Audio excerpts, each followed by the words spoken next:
Hello and welcome to a replay of Stampscapes live scene.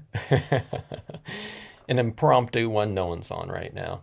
But anyways, um, I'm going to try to create something with beauty in mind. I mean, naturally, when we're doing cards and scenes, you might think, well, that goes without saying. But sometimes what I'm going for in a scene is something more along the lines of dramatic or something like that, or I don't know, poignant, subdued, somber, something like that to convey some sort of mood. And on this one right here, I want to create something kind of fresh and I guess dynamic as well, but more on the lines of something just calm and I don't know, kind of, just kind of an emotional retreat and whatnot. Hello, Beverly. Good to see you. Thanks for joining in. Always great to see you. Let's see. Okay, so this piece right here, I'm going to try to create something. It seemed like a lot of people like the mirror card, and I certainly enjoy doing those. It's kind of a way to do a card, and it's almost like you're getting kind of two for one, if not three for one, or something like that. Just in the compositions we're doing, because the compositions we're doing are being reflected in a mirrored scenario like that. So you do something up here, and it's being reflected down here. I don't know. I think it's kind of a little bit more than just kind of a two-in-one. I think it kind of goes up, maybe not exponentially in terms of the result. Hello, Liz. Good to see you. But I don't know, just that three-dimensional effect of it. Now, I haven't done enough of these where I have the entire process just absolutely wired. In fact, I trying all kinds of different techniques and whatnot. So sometimes when I go back to something, I kind of forget about the different little nuances of a specific media and surface combination tweak or whatnot. Okay, so that being said, hello, Jeannie. Um, what I'm going to do on this one is to try and create a decent amount of contrast up here. On my first one that I did in a while, I put too much up here. So it was a little bit cluttered down below. Okay, this is just a piece of silver cardstock. So of course it's not really a mirror, but it's as close to kind of a mirrored surface, I think, that we can get in, practical card making. I mean, I guess we could use, a mirror, but we're not going to do that, right? Okay, so that being said, I'm going to keep this top part fairly simple. So I'm just going to create a rock right here, and it's going to kind of represent something like the rock's edge, water's edge, I should say. And then we're going to do a couple trees, okay? Now, normally what I do is I put some kind of subject matter here, something bold to reflect down in this water, okay?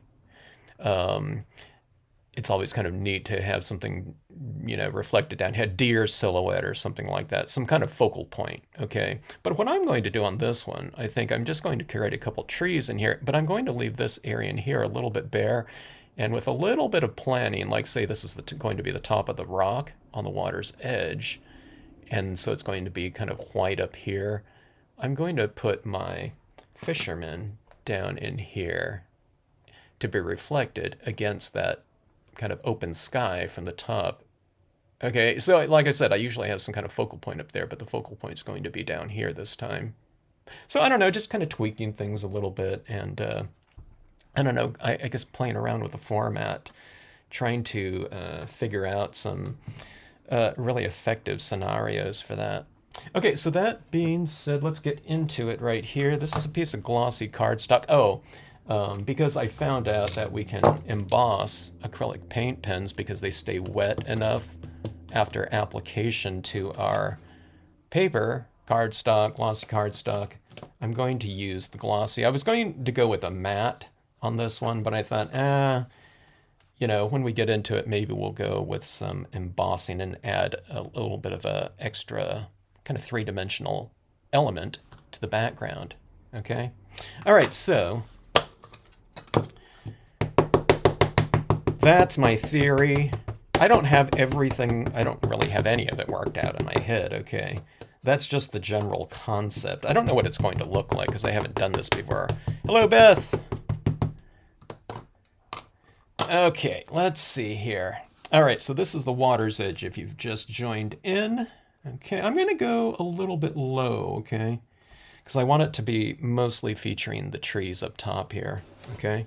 So this is just going to be using, I'm guessing I'm using about a third of this top part of this rock, and it's just, I don't know, it goes from edge to edge, so it makes it really fast right here, okay?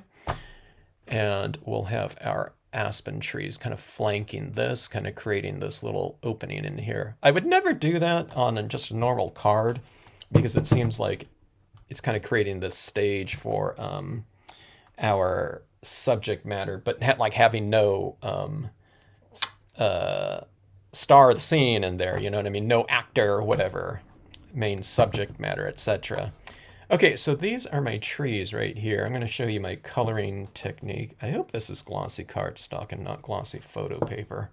I just grabbed it over on my desk. I wasn't quite, sure what it was, but okay, so let's see here. I do have some different pens. Now coloring this up like this and mixing them just like that can be a little bit time consuming, so a lot of times I like to just add a base layer of a color down first, okay? Hello, PJB Stamper! All right, thanks for stopping in. We're gonna do, we'll see if I can get one tree stamped out before you leave here. Okay, so this is what I learned at a Stamp in the Hand when I worked there. I did a lot of coloring for them kind of in the latter years of my employment there. But I'm going in here like this, okay, and I'm mixing the inks, okay. Hopefully blending them a little bit, okay. All right, now I'm not being too careful about this because I'm going to use the paint pens on here, so I don't have to be too careful about that. Hello, Karen, good to see you. Okay, let's see. My pen is a little bit dry, it looks like. Yeah, definitely need to re-ink that. That is a really sloppy application. You can see it, how muddled it is there. And then I'll kind of blend it out a little bit. I kind of go from, sometimes I go from light to dark to light back again in the blending process. If I don't do this for a while, I kind of, it becomes a little bit more unpredictable in terms of the impression, So, because I'm not really familiar with what pens are dry and which ones are wet. So like this one right here, this is a yellow. If you're going with a very dry yellow, you're kind of removing more ink, okay, than you're applying. If you're applying very wet yellow over the top of this, and you're applying more yellow, okay. So sometimes you're removing, sometimes you're adding. I wouldn't say it's unpredictable, but it's definitely more unpredictable than just, say, stamping out a single color, with a stamp pad. Okay, let's see. That's not a very good mask, is it? This side is better. It's a little bit rounded like that, okay. All right, so remember when we're masking, if you want to have something here, hello CJ and Candy, you want to undermask a little bit, okay? If I mask up all the way like that, sometimes I, stamp my impression there and I get this big white gap in between, you know what I'm talking about. All right, so we're undermasking a little bit. And then, again, I'm going to have this tree over here and here. I'll probably do it twice.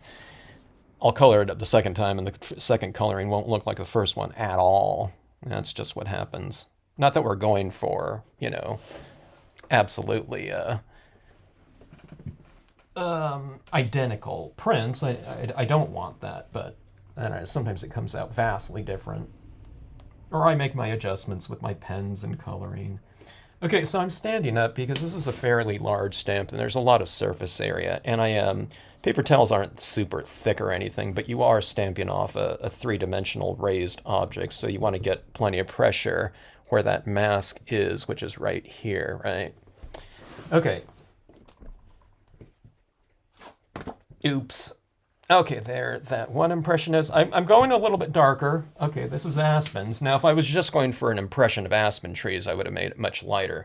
But I need something to contrast against my pens, right? So you go a little bit darker like that. And some, like I said, sometimes it's a little bit different with each impression. So I gave that one a base coat of brown, okay? And there's a lot of brown ink in here. I just re-inked this one over the weekend before a workshop.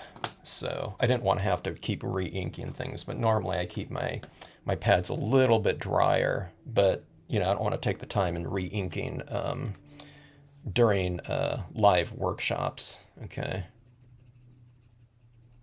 All right, so this is some orange here. By the way, you can re-ink Marvy pens like this, the brush markers. You just kind of open up the back side like that, and you fill up that thing right there, right? Fill up the side that's going to go next to the tip, add it back down, close up the tip, and store upside. This is probably a 35-year-old pen, I'm guessing. Okay. And I say that because, again, like the pads, you know, the newer Marvy pens look like that. They're black barreled. Okay, so here comes the yellow again. And let's try to get it a little bit light. Let me see if I have a wetter yellow here. Here's a brilliant yellow. Okay, yeah, it looks a little bit wetter. I don't know. Okay, so yeah, I'm going over the orange and everything, and it is polluting that. So you just kind of rub it off like it. I've been doing this for years, and it's not going to, you know, damage the pen or pollute it. It's not the ink's not going to go up into that barrel, you know, the ink reservoir. All right, so I'm making this one a little bit lighter just for variation. Here, masking it off again. Let's go a little bit higher on this one. How's that? Okay. Going like that. By the way, if you've logged on after the first, I don't know, a couple minutes or whatnot. Hello, Debbie. I'm making a mirror card, so we're going to have some... We're stamping out 2 impressions, though. This is why I like a mirror card. You know, it takes time to do all that little coloring, right? Or anything that you're doing a scene like that. So you add this kind of mirror card construction to it.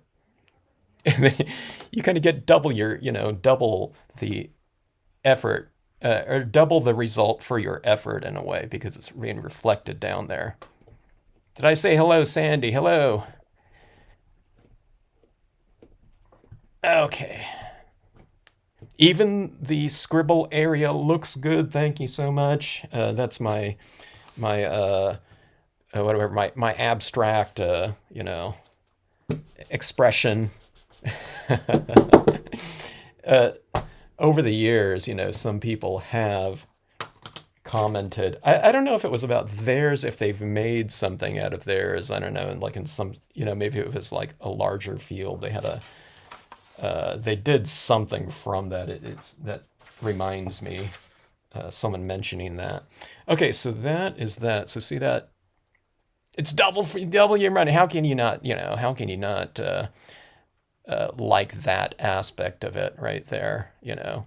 And if you, like I said, if you've just joined in, normally I plop something right here to be dramatically reflected down here, right? But this time I'm putting the focal point down here. Okay, so you'll see this fisherman kind of in this open area, but it's not right up here. It's in the reflection down here, so it's going to be like this.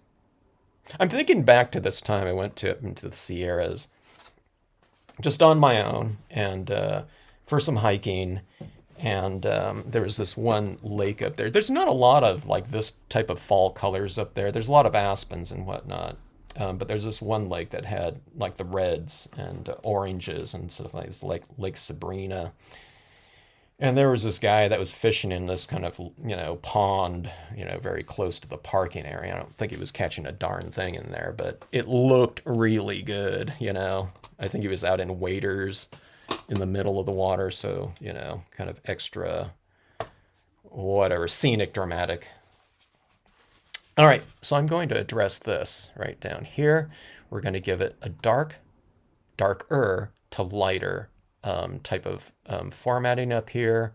And I'm going to add in some white pigment ink in here later on, after I do my applications in here. And then I think we're going to do a lot, well, I know we're going to do a lot of the paint pens in here, and then emboss some of that, clear embossing, so we'll have some leaves kind of raised up against that.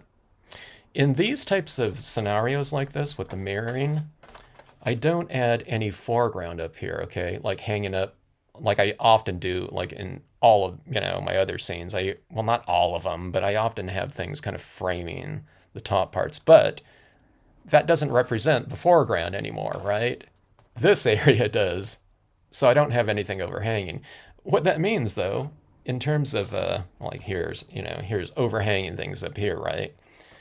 But it takes kind of the need for additional imagery in this type of format out of it. So these cards go, believe it or not, I think they're faster to do because you're only kind of doing the lower portion of it. I mean, you can add all kinds of things in here, but see this in the reflected area, if you have all this area filled in, it's not as effective as a reflected object because there's not as much contrast being created. All right. So what does that mean? That means simpler the better sometimes. Okay. Oh yeah, slimline mirror card. That would have been a good one for this. I haven't done that yet. Yeah, maybe in the next one. Thanks for reminding me. Yeah, maybe I should write that down. I would take a mental note, but my mind isn't good for that. Does any metallic paper achieve this? Well, it has to be reflective. So the most mirrored reflection is going to be something that's like silver, like a mirror, right? I mean, if you put something like this down here, right? This is a metallic foil like this. This is orange, right? And you go like that, and it's, you can see that in there, but it's definitely, you're losing a lot, okay? And it doesn't look very reflective of what's going on up here. You might be able to do something like gold and gold, or metallic up here and metallic down here, and get a little bit of that kind of reflective kind of nature of it. But if you're going for the most reflective type of scenario, you have to go with something that's going to be like a silver, I think. Unless there's some other type of thing out there, like a mirrored cardstock that's actually a mirror, but very thin. I don't know of anything like that. To me, that would be kind of more of a chrome type of scenario. Hello, Jen. PJB. Be well for the rest of the night. Thanks for stopping by. They're probably already gone. Okay, so I'm adding in some tone into this rock down here. We'll leave a little bit of it shaded, okay? We're going to have these trees kind of casting some shadows, and we're going to have this kind of bottom shaded. I tend to think that when you shade this bottom portion like this, the transition from that looks a little bit better. I mean, see, that's just one color right now. So see, we already have this kind of this dark to light type of thing, and it's also going dark to light up here in the reflection. But doesn't that look more kind of three-dimensional when you start shading it that way? Okay. Hello, Crafty Cat. First live, thank you so much for checking it out. Appreciate it. Appreciate everyone, by the way, checking these vids out. Like I said, it's kind of, well, not kind of, but it's fun for me to, it's fun to be in a room with, kind of people with the same kind of interests, isn't it? We can chat about stamping, and I can say something, and, you know what I'm talking about, Okay. Let's see. The pad that I always want is right at the bottom of my stack. No problem, though.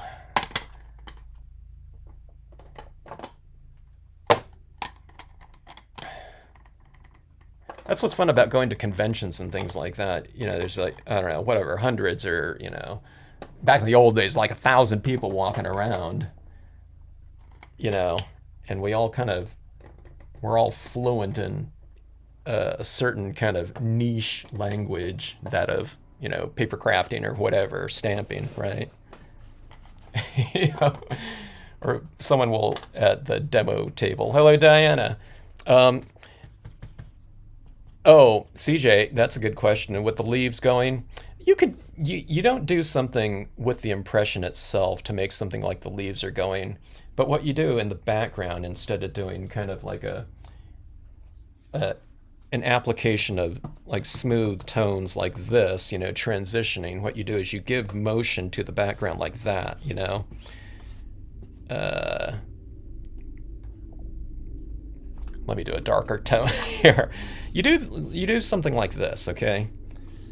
Try to have the gesture of your background colors going like that, okay? And then what you can do is you put leaves in the wind with something like this. You do, like that, little orange leaves in the wind or something like that. That's what I would do. I mean, stamping out the imagery itself to give it motion. Unless you're Jeannie Siegel. Jeannie, are you still in here? She does motion to everything. But I think for us, the easiest thing to do is to do that motion with our media applications, and the background's just a really great place to do that. I do that sometimes with especially winter scenes, when I'm adding in things like, my inks in it. I do it a lot on like Stardream papers for some reason. I don't know why. I think it's the Stardream papers are a little bit more sealed, so I can get like a really long, gestural type of application of ink, and I keep moving it in that same motion like that. Oh, then I'll do things like splatter paint, like a little flurry of a snowfall or something like that. But I tend to do that on things like that. I don't get as long as a tail on more absorbent surfaces like a glossy cardstock or matte cardstocks, things like that. But yeah, wind would be a really great depiction. I do have these images. Gosh, did I do it? I'm trying to remember the last time I did something with wind in mind.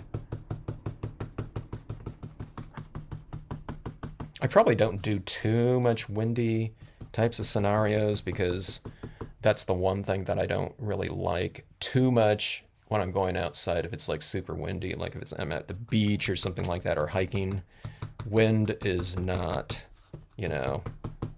that desirable. Unless it's super hot outside or something like that, and we want, a little bit of a breeze or something like that. But yeah, for me,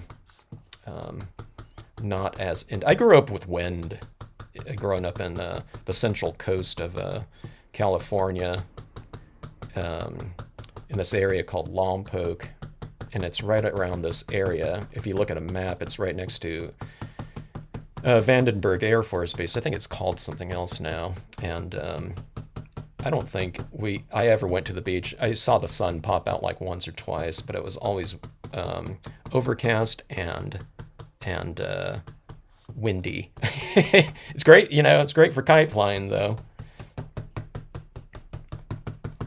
Okay, so there's some blues in there. Okay, so I'm using the blues up there and the blues down here. But let's take a look and see, okay. Yeah, it's pretty good. We have a little bit of that blue kind of reflective quality to it. That blue, that shading on this rock really is helping out, huh?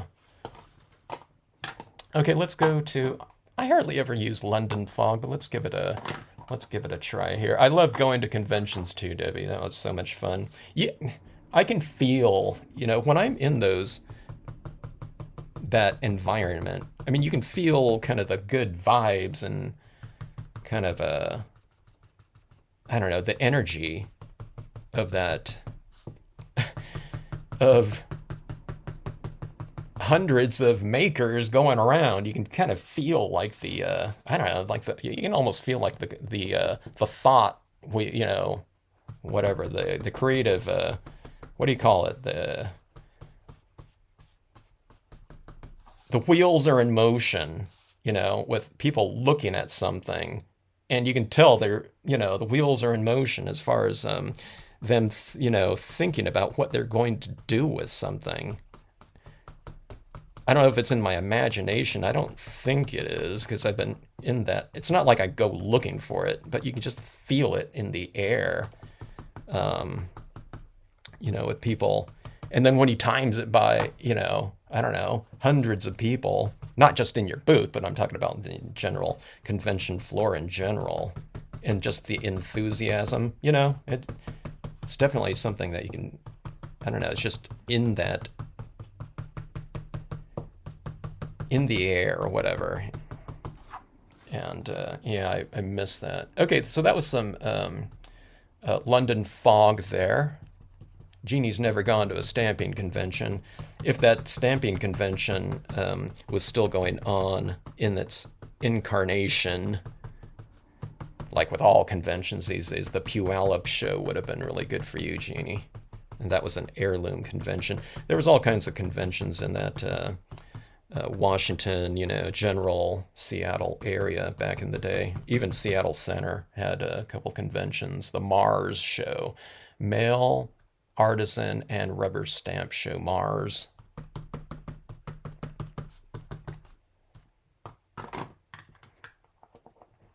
Debbie always spends too much. Even if you have a budget going into it, it's like you walk around and there's like demonstrations going on everywhere, huh?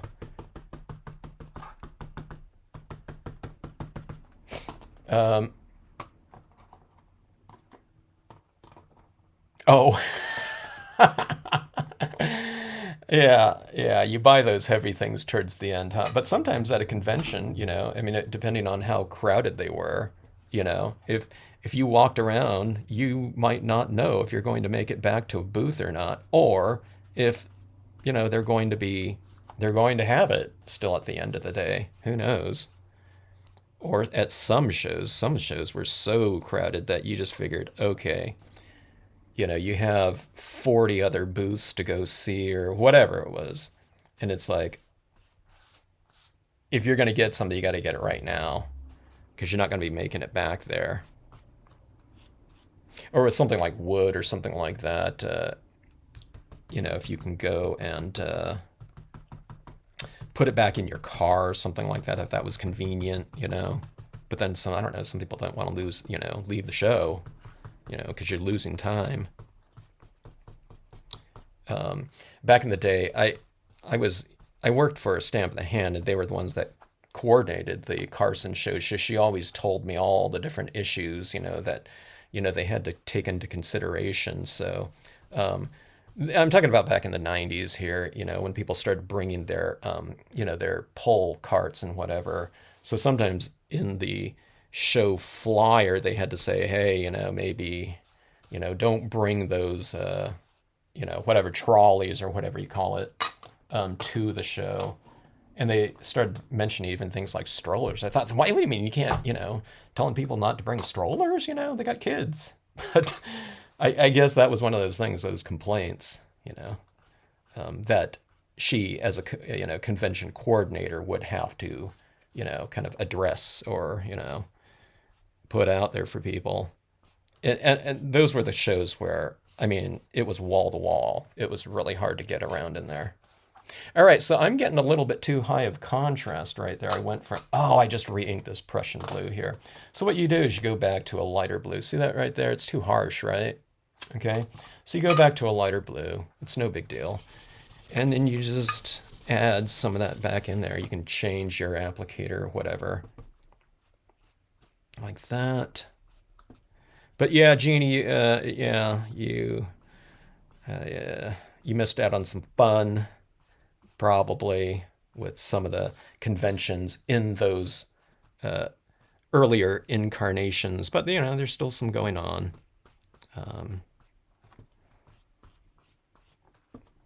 I don't know, has anyone been to a convention in the last, couple months here that, that are on? I missed out on the Mesa, Arizona show. I didn't know if it was going on or not, and then the guy that I do the conventions with, I team up with, asked me if I wanted to go, but it was right around the time when I was going to be dropping my new workshop, so I thought, I'm not exactly sure the dates, but it was kind of falling right around that time frame. So I told him I wasn't going to do it, because you got to tell him a few weeks in advance at least.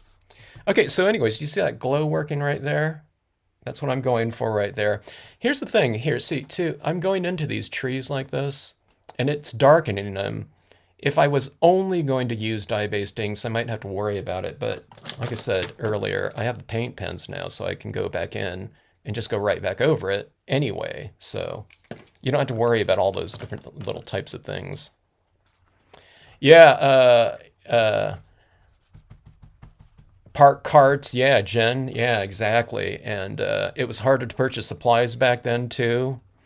Yeah, that's definitely the case. So Buck's mentioning, availability.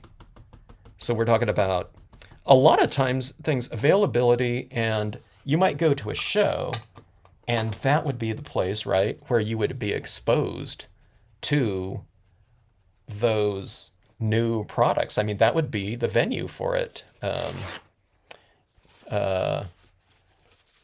And that happened all the time. The vendors would go to HIA, later change the name to CHA, or something like that. So they might be really ahead of the curve in terms of something that wasn't presented yet in like a publication, which would be another, area where you'd see something. Publications, I mean, back, still print publications, they have to know things like months in advance before going to print. So, yeah. Crafty Cat's going in a couple weeks there. And someone had said something else there. They're going to some other show. Oh, Chicago. Later on in the summer. What show is that in Chicago? Do you know, Jen? What coordinator that is? Is it a stamping show or scrap and stamp or crafting show in general? I never went to a show around in Chicago. I went to stamping retreats there, but okay, this is a little bit of a the Caribbean blue, kind of a little warmer tinge right there. I'm going darker in my sky than I anticipated, but I think it's kind of giving kind of a nice kind of a little area down here. It's kind of a little spotlight area, okay?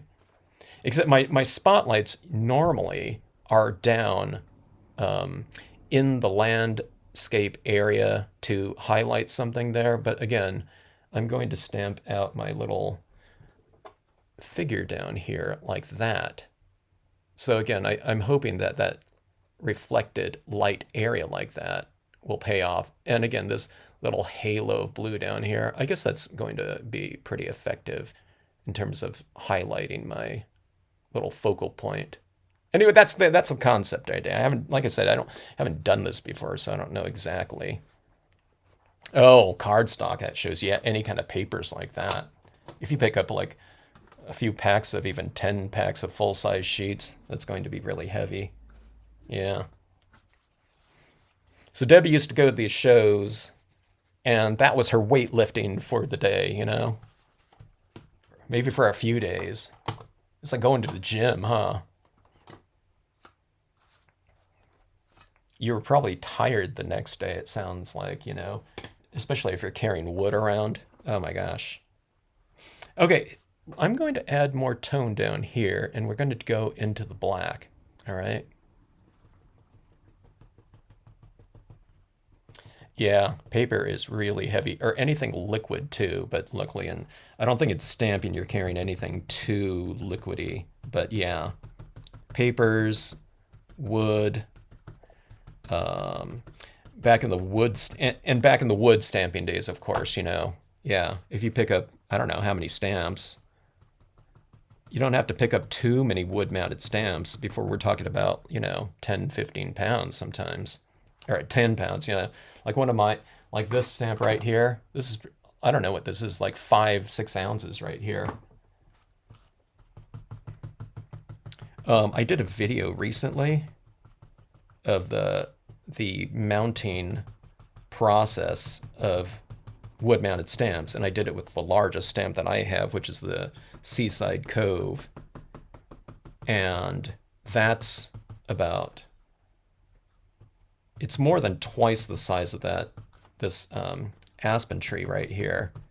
And those ones were all going international. I thought, oh my God, are you really going to order that? And I mentioned that to my client too.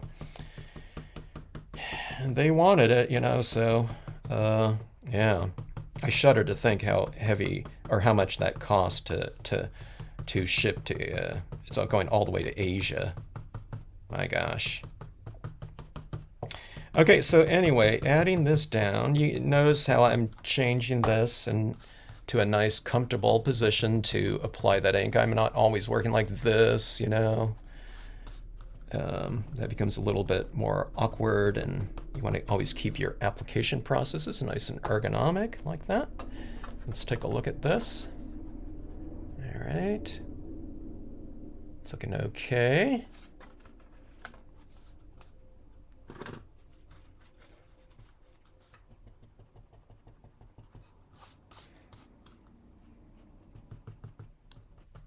Yeah, it comes in handy sometimes, Jeannie, having them on wood. I mean, I've since I'm using my unmounted sheets and cling foam sheets these days, especially like in my workshops, because I figured I'll work in the same incarnation as everyone else, but I'm not unmounting stamps, that are in my collection.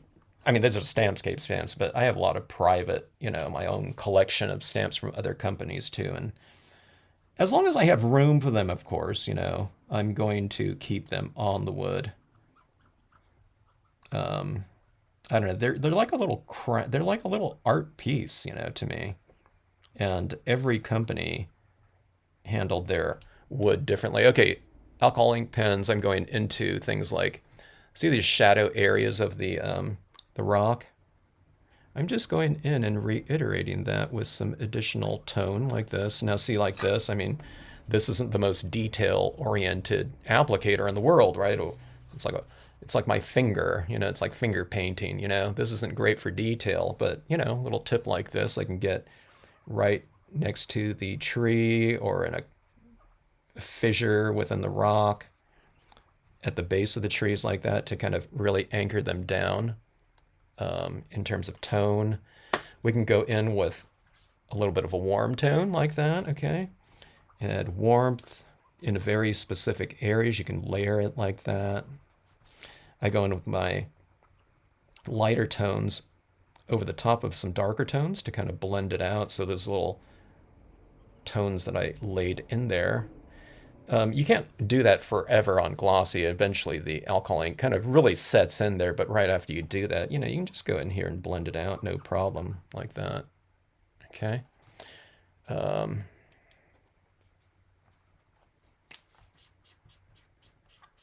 Oh yeah, Jen, I was doing I did a video. I came across these charts that I made at one time. That was a breakdown of my expenditures, going to various shows, all around the country. There were Puyallup, Washington, West Springfield, Massachusetts, Grapevine, Texas, and just breaking down exactly how much I was spending, or rough estimate, because things like, flights would be different, per year or whatever. Putting a little bit of green on this, kind of like, I don't know, lichen or something like that, but that really stands out too much. Like that, it looks like this, So I'm going in there like so. And then I'll take a lighter tone, okay, and just blend it in like so.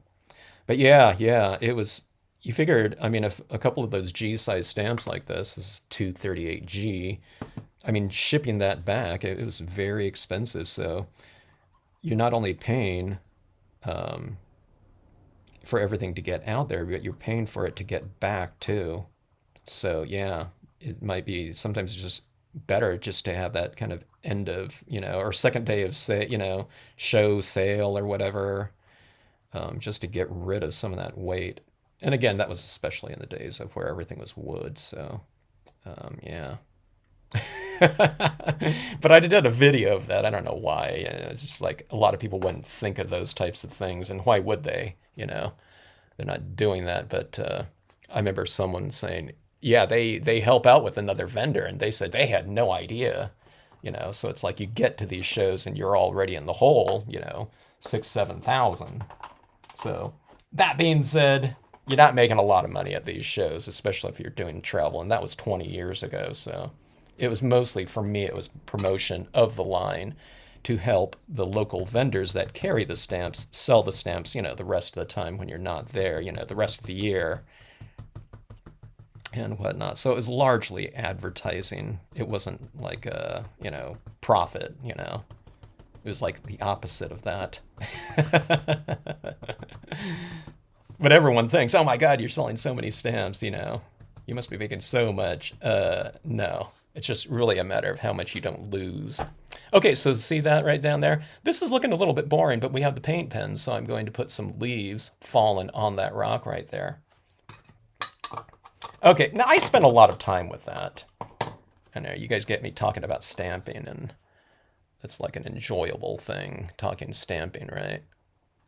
So I'm taking a little bit more time here, but there's that rock right there. See that? That would be a perfect spot for a little deer or something like that, but I want to stick with my original plan with the fisherman. But isn't that great though? It's you're getting 2 for 1, and then you're also getting, you know, that kind of the drama of the setting like that, you know, with someone opening a card like, you know, like that. I already glued this one down right here, but yeah, okay, so let's see, what should I do next? Let's go in with some of the paint pens, all right? Now with the paint pens, they are reasonably opaque, but not really.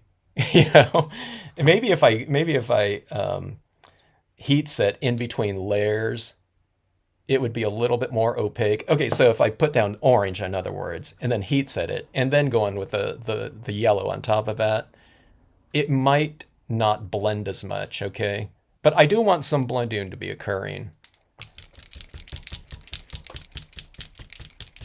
Candy uses antique file cabinets. Yeah, those are really great. Some people have flat files, and those were really awesome to use too. Oh, at the stamp conventions, speaking of those, did anyone ever go to stamp conventions back then and you see those specialty furniture makers, cabinet makers, and they would have it just for stamps? And a lot of times you're ordering your whatever fixture, your organize your drawer system. And what they do is they ship it to you, but they would definitely sell those demo ones, you know, on the floor. So they would often have these little signs sold, you know, or demo models sold. Okay, so I'm adding this back in here, but see that little orange? It's not that much lighter than this orange. If it's the same exact color, then you have to go lighter, okay? But here we go like this. It's really standing out in that area up there, of course, because there's so much contrast right there. But going in here like so, okay. Now you don't have to put it over everything, okay?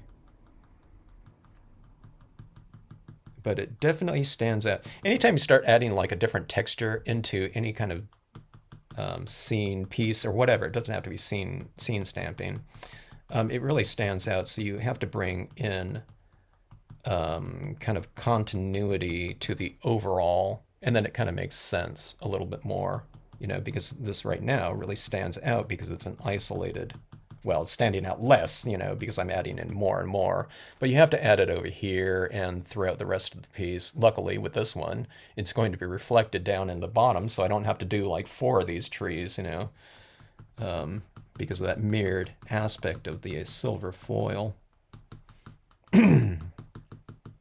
Okay, this orange looks a little bit different than it does over here, right? Because again, this ink right here, this paint, is a little bit more translucent. By the way, this is a 3mm acrylic paint pen. I think I don't know if it's the largest community using these pens are the, I don't know what they call them. What do you call them? Is it rock artists or something, like rock painters or whatever? They use them. I'm assuming that because there's a lot of the sample pieces for these pen sets, a lot of it is rocks. I wasn't aware of people like painting rocks, or that was like a whole, I don't know, whatever, not movement, but like craft around that, I guess, or, you know, classification. But it's a good thing there are, because then we can use them as, you know, paper crafting. Same thing with the adult coloring book thing.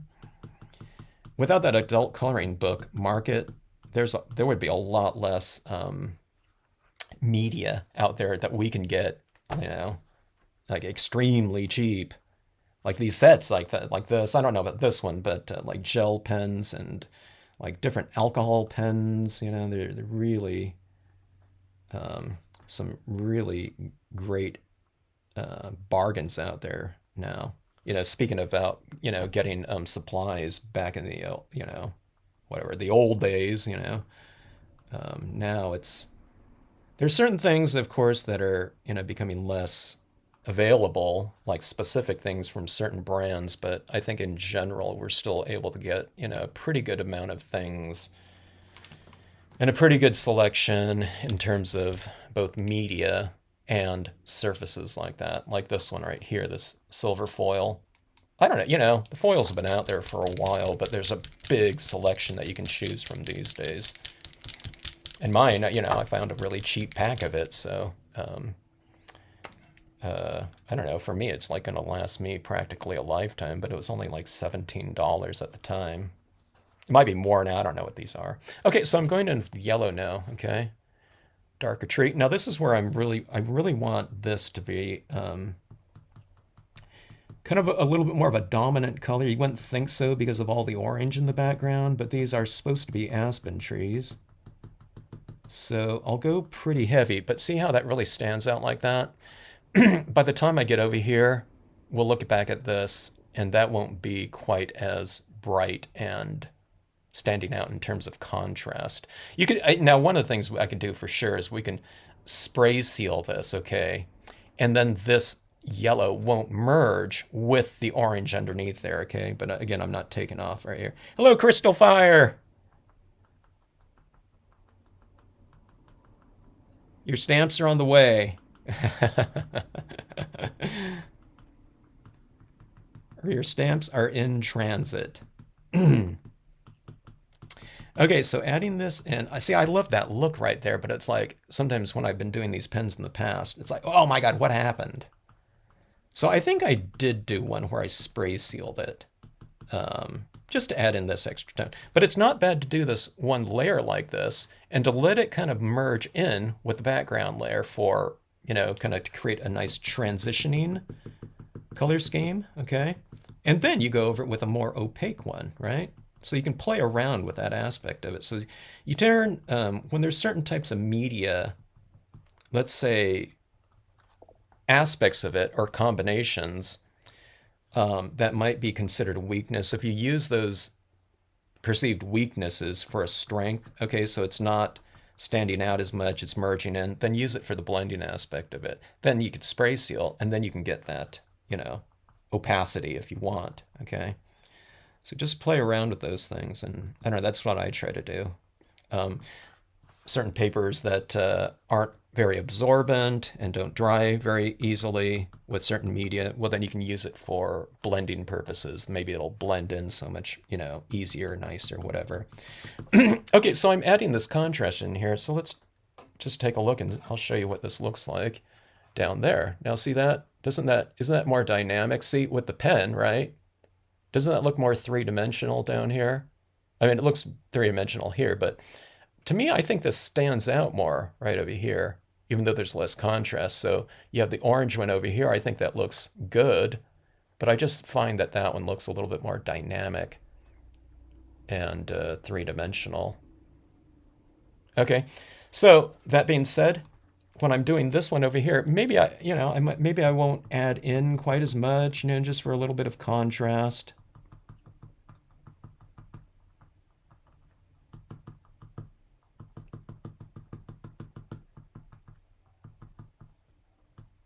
We'll add some of these little dots down in the water as well, okay? like a little, leaves have fallen into the water and they're floating. Maybe what we'll do is I'll put these dots down in the water and then I'll emboss those ones as well. So we'll have like little raised not flowers, but leaves. There's a quote that I have in the scenic sentiment thing. It's like something like, there's something to something in fall when every leaf becomes a flower. Deciduous leaf, not evergreen leaf. So when you start doing this right now, just, keep in mind, it looks kind of weird when you put, a few little isolated dots down on your piece, but you just kind of keep doing it and it kind of brings it together, right? If someone was to just see the end result and I said, oh, I use paint pens in it, they're going to go like this and think, what the heck, that sounds out, and it looks really weird. And it does look weird, but you bring certain continuity to it.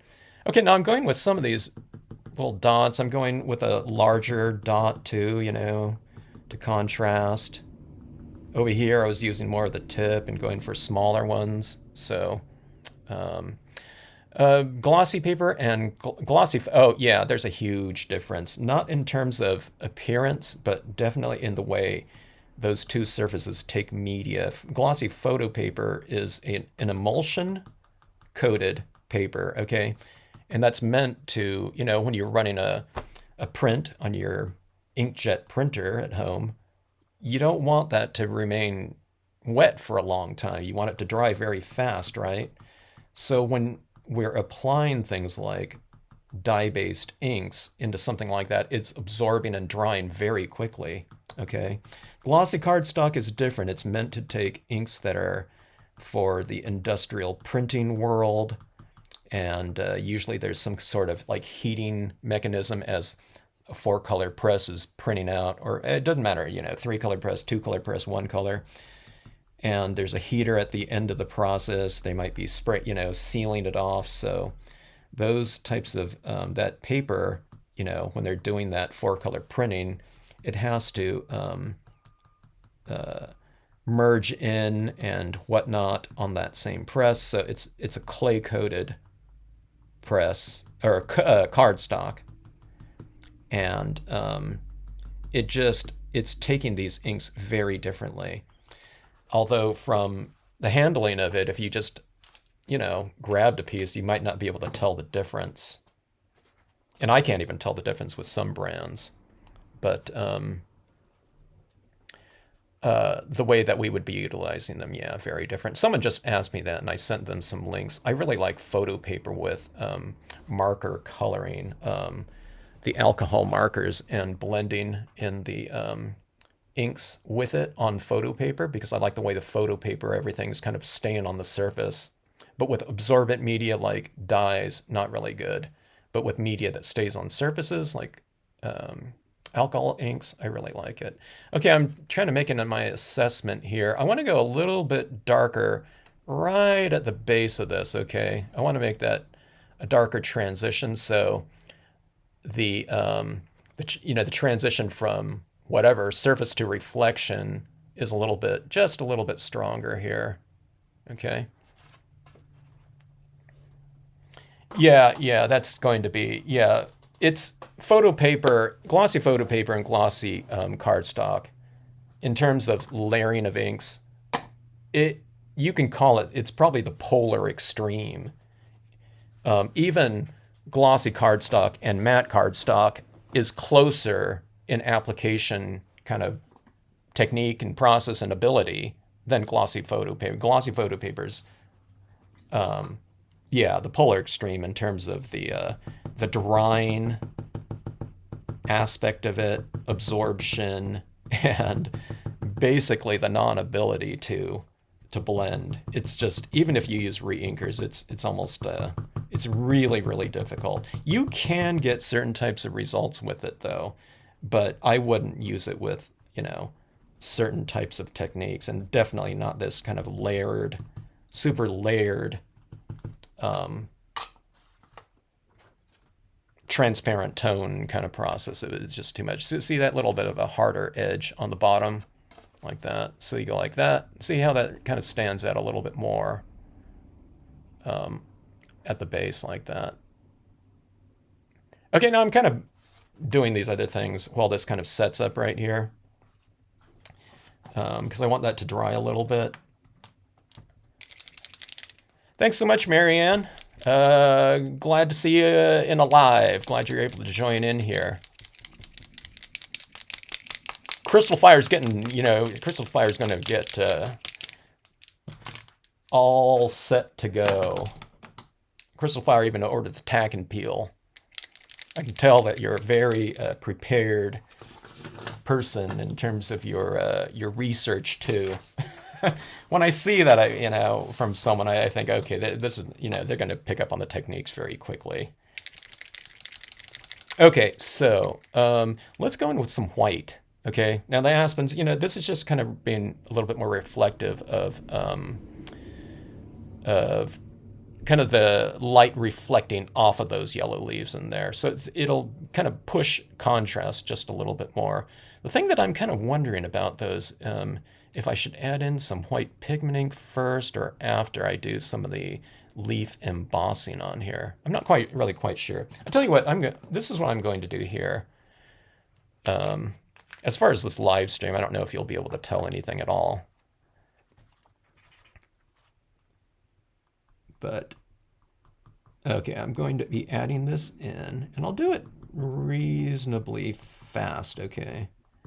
Because I'm going to sprinkle some embossing powder on this. These paints dry pretty fast, so maybe I should do it one side at a time. Let me see how it goes here. Okay, I don't even know if can you see that little bit of contrast in there between the yellow and white, or just any background, the background layers and the white here.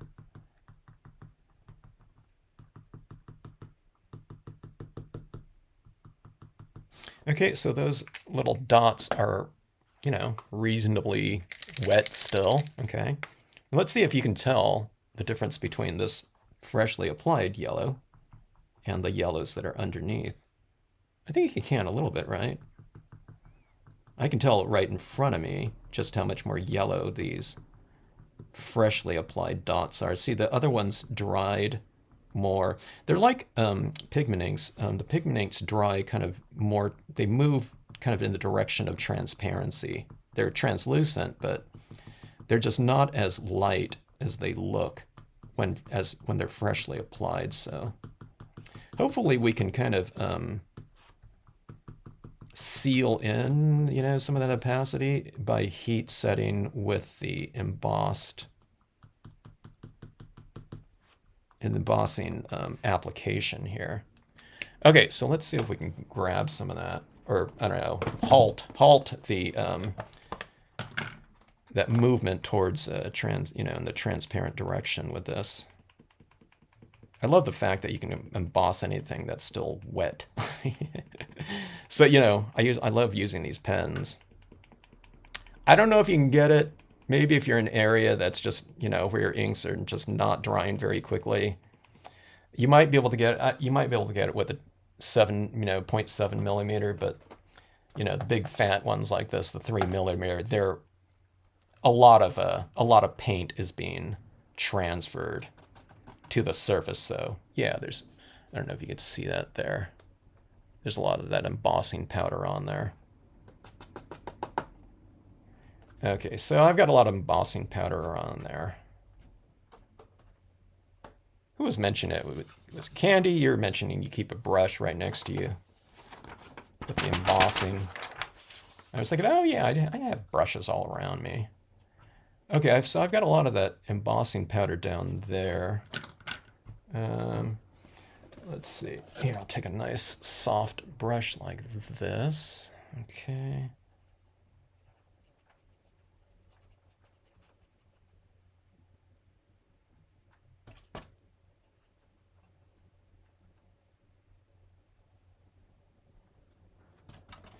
All right, I think that should do it.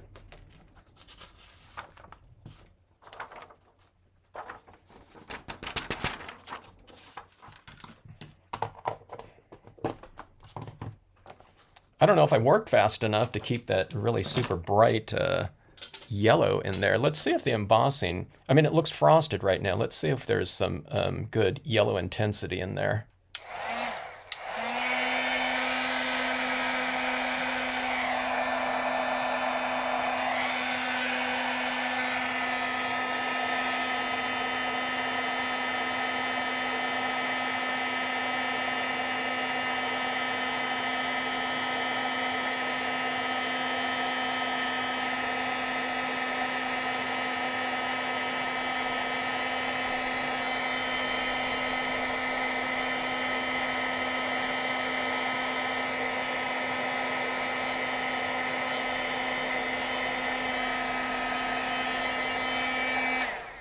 It's kind of interesting. It's a different hue of it's like gold or something like that, you know, instead of yellow. But those are all raised now, like that. I still want more intensity though. So let's do this. I think it's a good foundation. That might have done the trick though for adding some of this back in there and retaining that, right? Because this isn't going to blend in with the foundational colors that are underneath it, right? Well, let's see how this looks.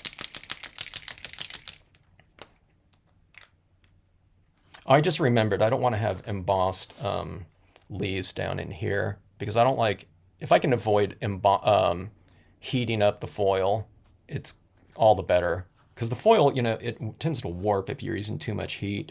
I can heat set things on there with no problem, and that works great.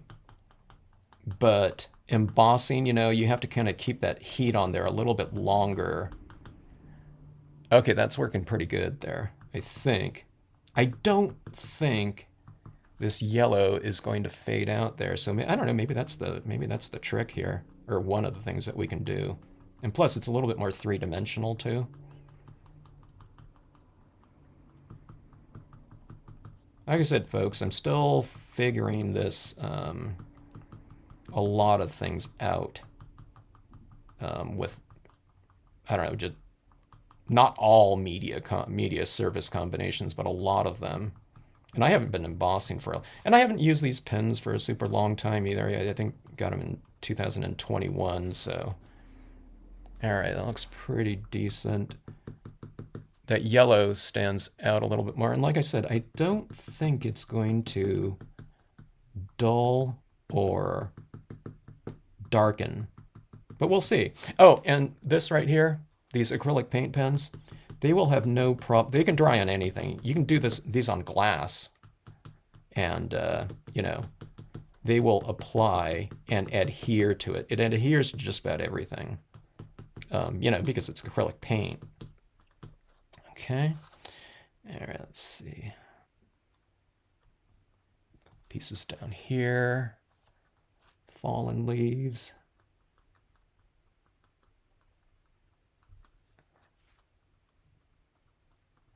Okay, oops. A little big one there. Okay. Thanks for joining in, Jen. Good night. Have a nice rest of evening.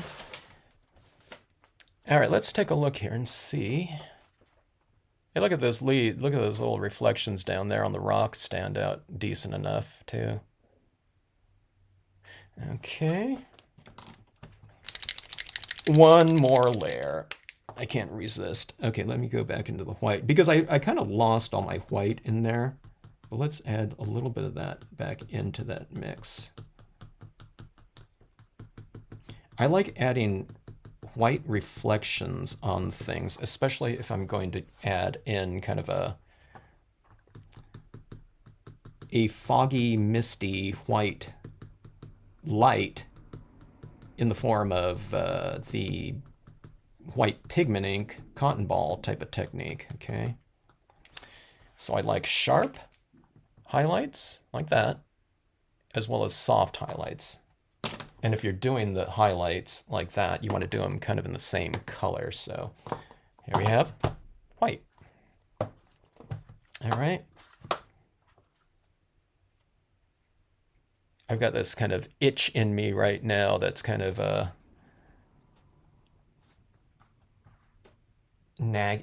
little bit of a nagging itch, not a big one, but I just really feel like putting something right in here in terms of a focal point. But again, I'm kind of playing off the idea of this as a reflection down below. So I'm leaving that open so that we can see that character down below in the foil that I'm going to stamp out. Okay, so where do you add white pigment in terms of fog? I often do it where light or white meets dark, okay? So let's go like this, and we're add it in like so. Okay, see that right there?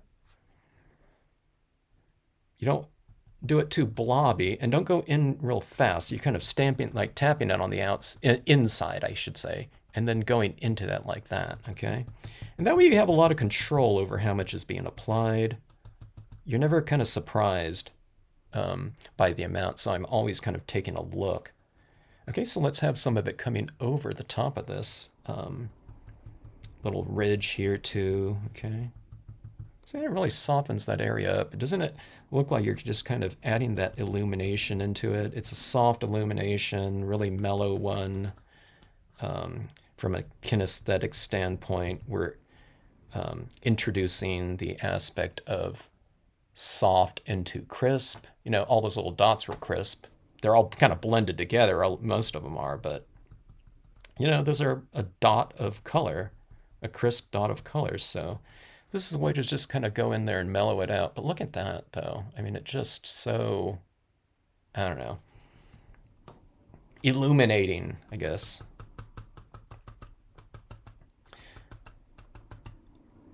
White meets darker there, even in the sky. So, you know, if I don't get a decent kind of smooth application of ink up there, I just mellow it out with this. You know, this really kind of enhances, but it also really solves, you know, some things that might happen, some weaknesses or whatever. Okay, I'm gonna have a little bit of this white down here coming in from this area too, I think. Although it was kind of dark there, but I'm just adding some of that texture in there, like that. So this is kind of a low-line fog, so I'm adding more of it kind of towards the base of the tree, like that.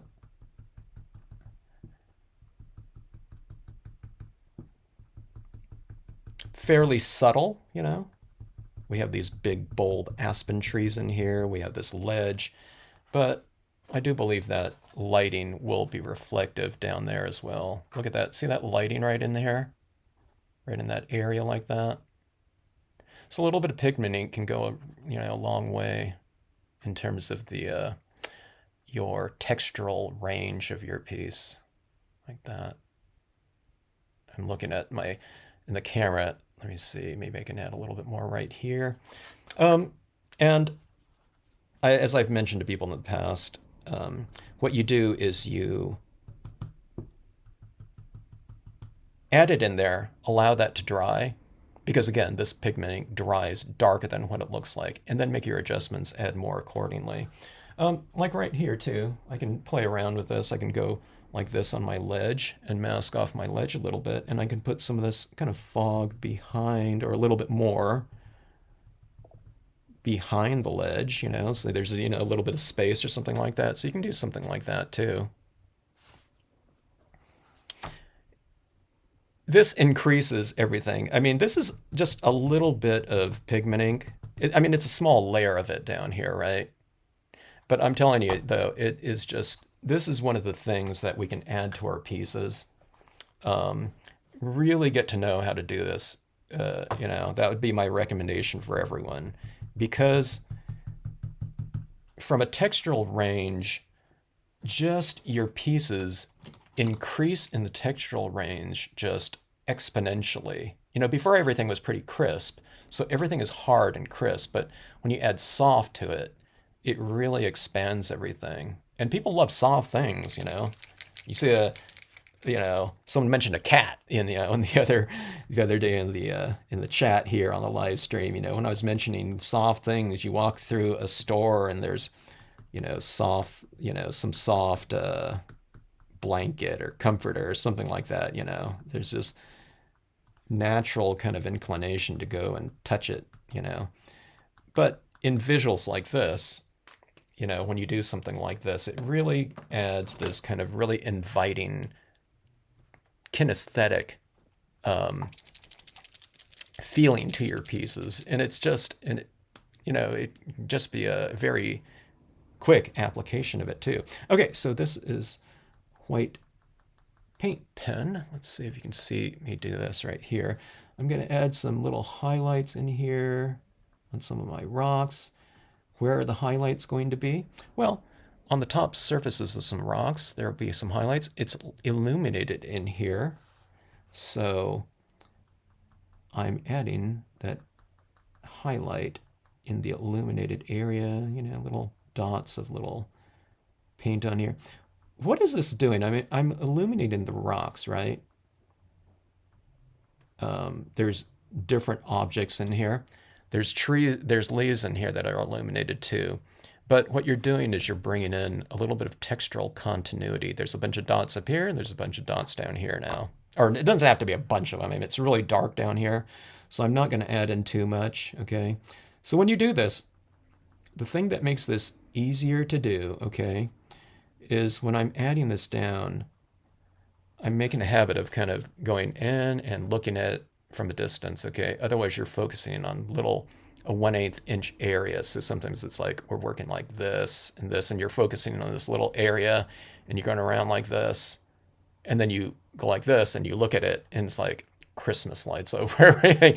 You know, it's a dot, kind of a dot, dot, dot, dot, dot. Everything's just kind of illuminated like that. It looks like electric light, you know, light parade or something like that. That means that if you put on too many, you can just kind of, you know, you can take a little X-Acto blade and scratch them off, or just, you know, it takes a little bit of time for it to set up. You can still remove them or adjust them. Or if they're too light and it's like crawling with little dots down here, you take your alcohol pen and you color it like that, and you color the dot, and it makes it a more subdued, reflected element, okay? So it's really fun to do that like that. You can really push depth in some of the smallest of areas, and you can also have a lot of variation with the smallest of details like that, you know.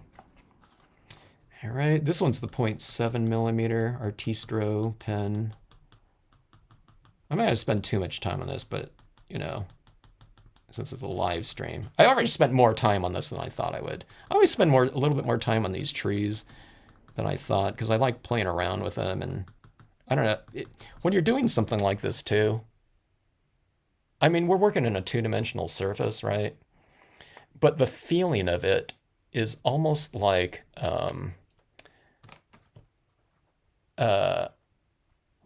sculpture, you know, because you're kind of going for this kind of two-dimensional thing. Thanks so much, Crystal Fire. See this right here? You know, see those little dots down there? Contrasting against the softer elements within there now. So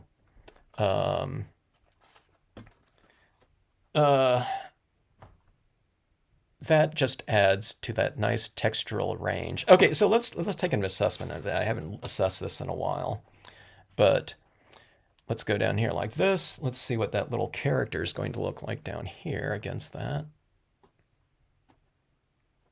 I haven't been fishing since I was a little kid, practically. I know I went in high school, but I would like to fish there.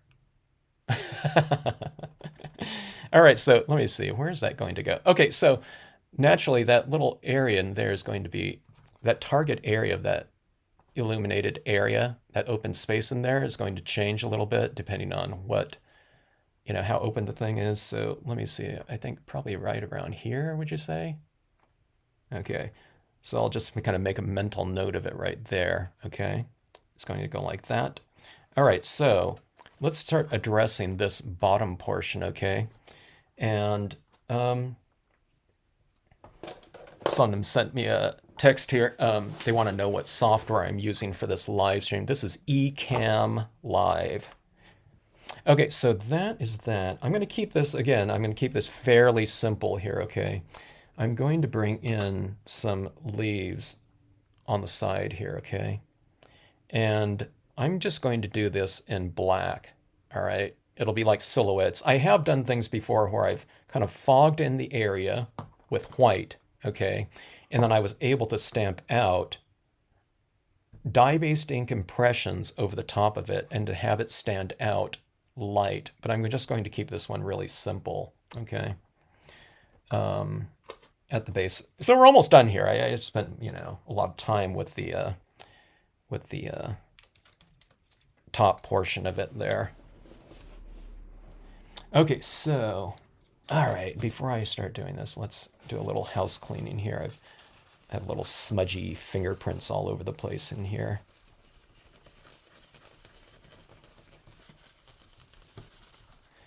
Doing these mirrored cards like this, you're never so aware of how oily, and smudgy, your fingers are than in these mirrored cards. I've done mirrored scenes, where I'm stamping on foils, okay, and doing a whole scene in here. But on this one right here, I'm trying to retain that, being as mirrored as possible. So I don't want to have a bunch of, stuff all over it. Okay, so let's see here. It's going like that. Leaves around here like so. So this is going to create a little bit of a kind of a vignette with imagery in this space. Okay, let's take a look at it again here.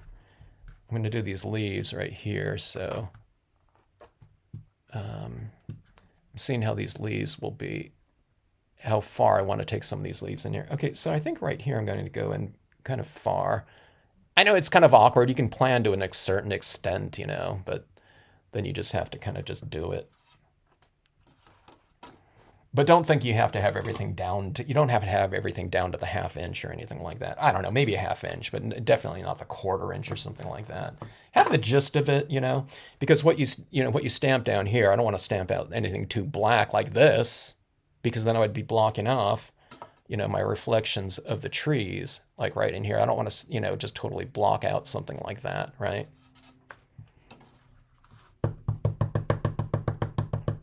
So yeah, who mentioned that slim line? Yeah, that slim line might be even better. I love that larger piece that I did last time, the 1/2 page, just because we get even more reflections in there. Okay, so this is a Brilliance black ink. Oh, you know what? Because I'm doing these all in black, you can probably just use, you can use your StazOn down here, okay? The StazOn, can stamp on just about anything and will dry with no problem. But there's my leaf land. You can't see it like that. Everything in here is going to be like low contrast. I mean, it's high contrast if you have like light reflecting like that in that. But these things, hopefully, are going to be the most dramatic against, again, that reflection of the top scene.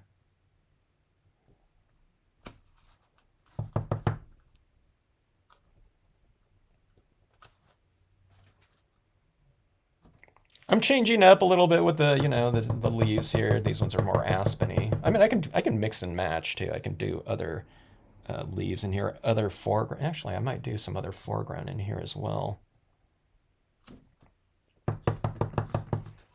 Okay, come on here. Oh, one of the things, if you're using pigment inks on foil, because pigment inks are really thick, you want to be careful about that aspect of taking a thick ink, floating on the surface of your stamp, stamping it out on foil, very, very non-porous, okay? And going like this, it's easy to have it slide a little bit, like that, okay?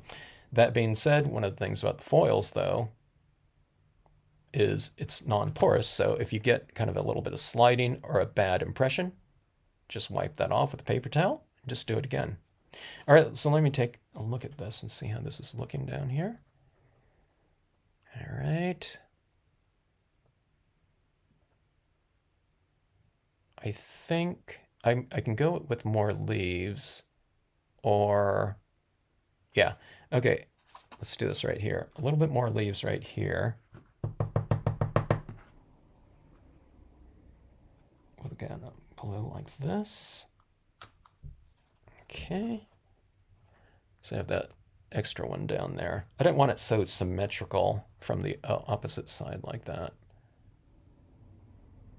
I love doing that when I add in those lower things like that. It's like a reveal or something like that for when you're creating one of these types of cards. Okay, so that is that. Let's add in some things in the water. Actually, I should probably have stamped out this first, because if I get a bad impression of it, then it's easy to wipe that out.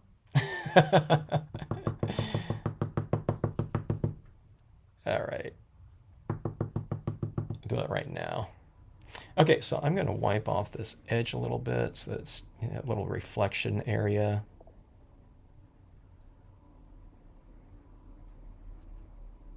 Okay. And this one I do not want to go like this and, skew it. So everyone hold their breath. I'm joking.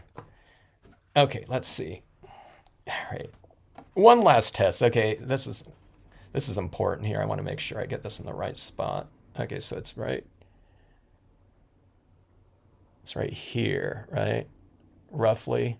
That figure. I mean, it could be a little bit over there, but if I stamp it too far over here, it's going to be this dark figure against a, darker background. I want it in kind of that open space, so I guess it's a little bit right here. It's a little bit left of center, I should say. So it's like right here, roughly. Okay. Light, even impression. I'm also being careful not to put my finger in this wet ink on the sides here.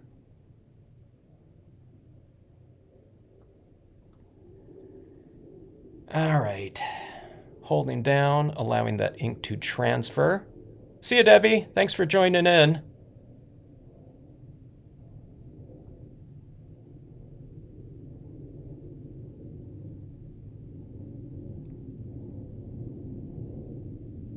Not exactly the most dynamic,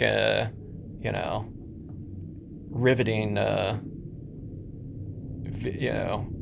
viewing right now, I know. What this is what I'm allowing or trying to allow for is for that ink to not only transfer, but this Brilliance ink dries pretty fast.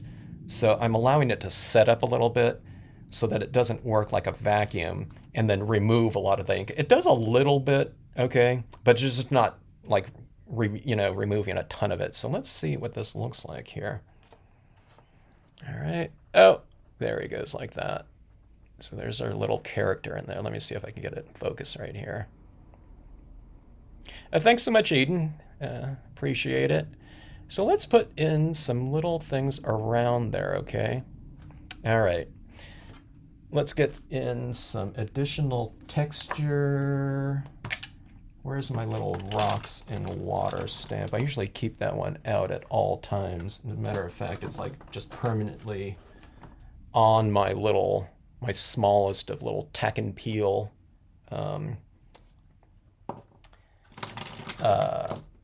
acrylic block. Okay, so I mean, this character is like standing in that water right there. So presumably it's not so deep, right? And I'm just going in here with some additional little textures. You can go for multiple textures of the same impression, so you get the darker versions of that little pebble and the lighter one right there. Okay. So like something like this. And let's blot it off even. Let's go for some lighter ones like that. The lighter it goes off into the distance, the farther away it represents. Like that.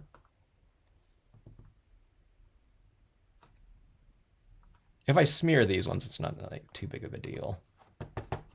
I'm going to try not to, but see that little transitioning. I'm trying to get so you can see right there. It's really hard to photograph foil scenes because you're always in the photo, or the camera's in the photo. So video, it's a little bit easier, but like you can't see what I did here at all, like right here. Okay, so let's see what it looks like against this now. Okay, we'll see if we can add in some more things. See those little rocks and pebbles down there? Like that. Okay, so here's what I'm looking at in terms of refining this image, okay? I think a little bit of a vignette around this perimeter will be really good. Just to close off these little edges like that. Although that looks pretty good like that. I like seeing those leaves kind of showing through these leaves. Okay, I won't put too much of it down here. I'll just kind of frame it off just a little bit of a vignette. All right, let's see. I need a new cotton ball. Okay, so if you haven't seen me do this, this cotton ball type of application of pigment inks before, you take your cotton ball like this. It's too, large and soft, so you condense it, make it as dense as you can just by folding it like this, okay? And then, see, it's kind of fraying. It's fraying a lot like that, right? And just kind of push it down the best you can, and then get some ink into it, okay? Like so. Okay, but it's still fraying. Can you see it like that? So just take it and do a little twirl like that, kind of smash it down, and it flattens out usually. You might have to do it a couple times, like go like that. Get a little bit more ink in there, and then flatten it out like that, okay? And that's what you want. See that it's nice and dense on there. But again, it's not like a hard application of that. It's still a cotton ball that you're going to be applying like that. Okay, oh, I almost forgot here. I'm going to have to heat set this first before I start applying this, because if I go start applying this around on the edges like that, that's just going to lift that right off the surface like that, okay? So,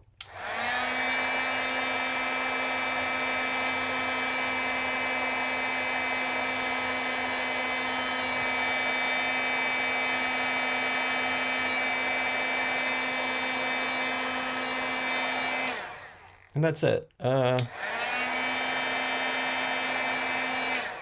right. The Brilliance inks dry very quickly.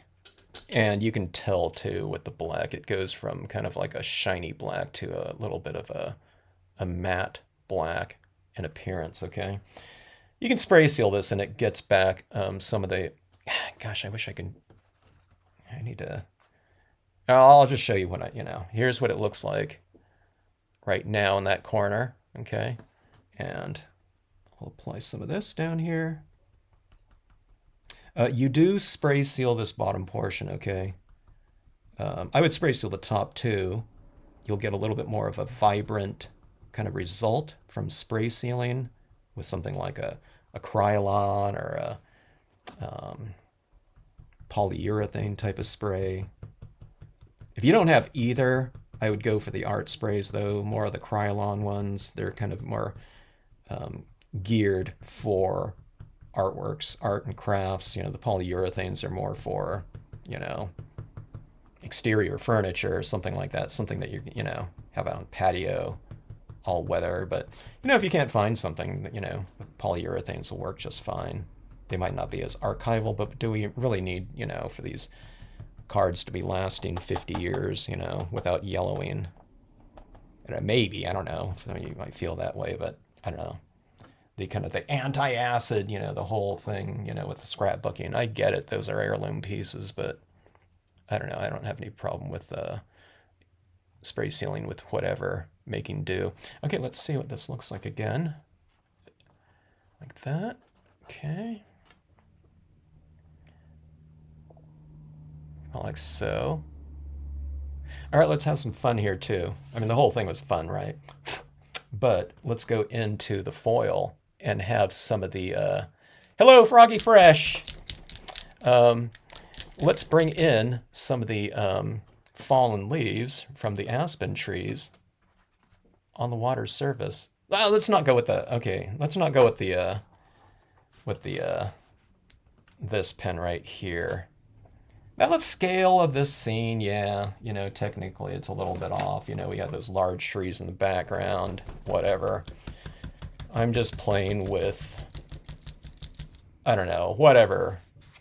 We're reinforcing drama with scale, or an alteration of, an enhancement of scale, right? Those trees probably wouldn't be so large in the background. But all right, let's see here. Let's go with. I'm looking at my. We'll go with both of these. I'm not quite sure which one to use here. Actually, the larger leaves might be good in here. It'd be something like, I don't know, I guess we can go with this. I'm thinking about going with something a little bit more mellow, though, like this one. That's what I like about these pens, though. They come in different values of colors, usually, if you have any kind of set at all. Maybe this one's too small. Maybe I do want a larger one. Should we go bold?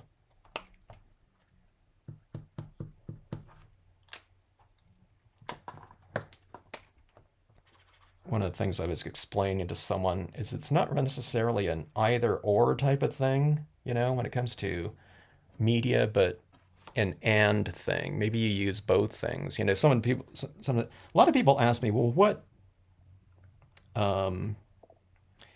what paper do you use and what ink do you use is best in your scenes? Okay, well, I say, well, it's you use the paper media, the surface media combination is going to best suit the look that you're going for. So if we're using colored pencils in a scene, then you're not going to use a glossy cardstock for that. You're probably going to use a matte or something that that will stick to. Let's see if I can get this focused right here. Okay. There's those little leaves like that. I'm trying to cluster it a little bit.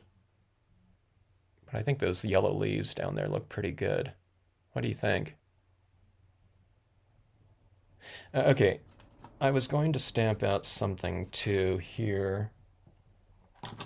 We got a few months to go, but this is autumn leaves, okay?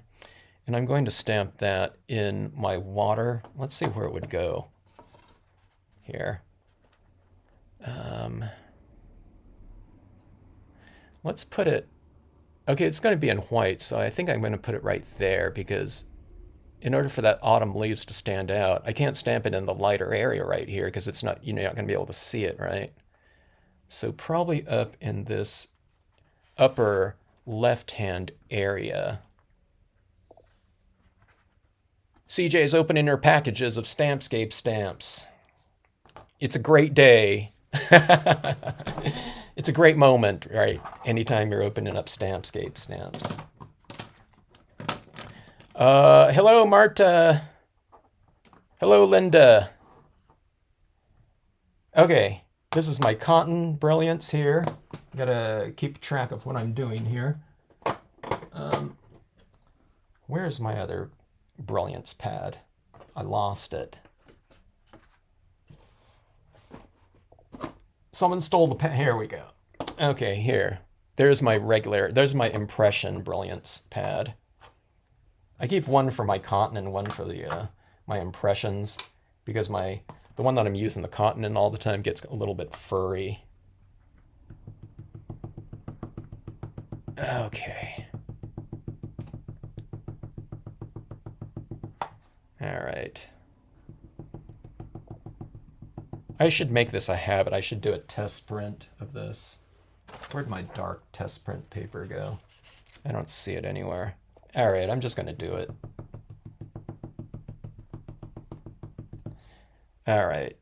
There's nothing in here. When I'm using text that has a lot of really small, I forgot that space in between the letter forms or what that's called. But when you're using something like really thick paints, you just want to make sure that you're not kind of filling in those little gaps in there. Okay, shooting stars. I have done shooting stars before. In fact, I have a couple comet types of things, but I haven't, like a shooting star would be really good with like a little white dot or something like that. And then you take this pen, and then if I had a ruler or a straight edge, you'd go like that type of thing, so you'd have this kind of thing going across the sky like that, which would be really cool. We used to go see, I think it was I can't remember if it was the Leonids or I can't remember this other yearly shooting star kind of a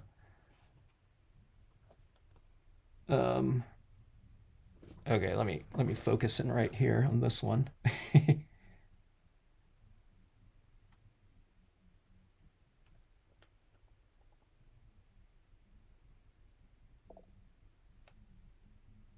I totally wiggled this going down like this. I think my head's in your way, but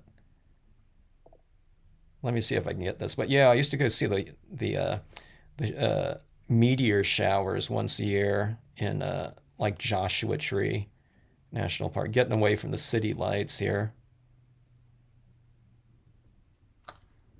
Okay, not too bad. I kind of wiggle it around a little bit, and it is a little bit crooked. I don't know if it's really too crooked. I'm gonna redo it here. We'll call that our test print. But look at, oh no, that looks fine. I love text. I love reversed out text, white text on dark. But look how that looks there. It's like floating in the water, like that. Okay, so if you've just joined in here, one of the things I was saying earlier is I usually have my focal point right here, like a deer or horseback rider or something like that, so they're reflected down here. But this one, I wanted to have my little subject matter in the mirrored area, kind of I don't know, it's not really spotlit, but I don't know, I guess it is a spotlight down there in the reflected area. So normally, yeah, like I said, my focal points are usually in the top scene and not in the mirrored area, but on this one it is. So, yeah. All right, so I'm kind of making my assessment of anything else in here. I think, a couple little floating leaves right in here. I don't want to detract from that too much from a textural standpoint, so let's just add in a couple little more leaves.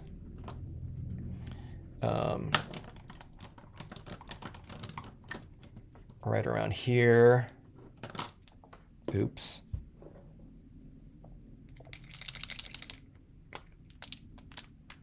Okay, let's see.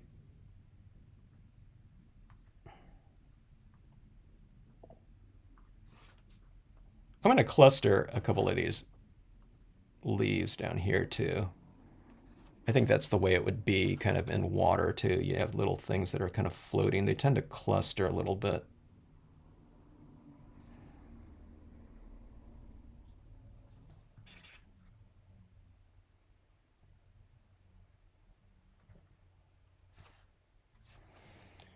All right, I added more than a little bit right there, but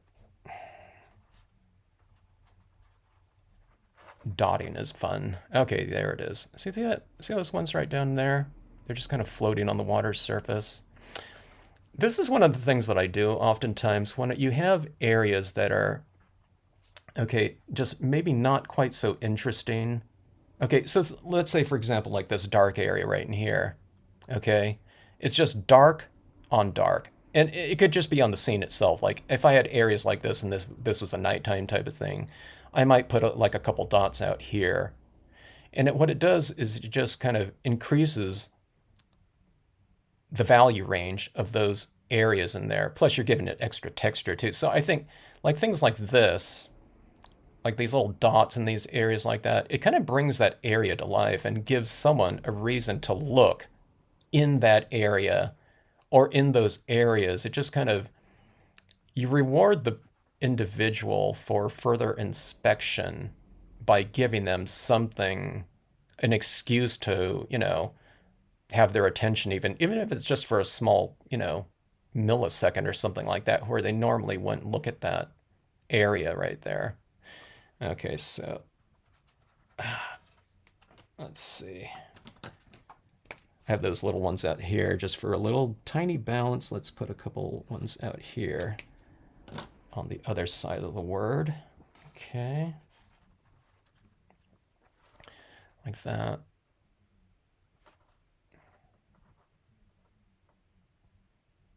I mean, that bottom scene, there's not much to it, right? But when you couple it with, anything that you put above like that, it really makes it fun. This scene right here would be a pretty interesting one to do it in a photo stamping application to, if this area back here was a photograph of some clouds, you can stamp, your aspen trees right over the top of it, and not even worry about having to do all that color application and whatnot. Okay.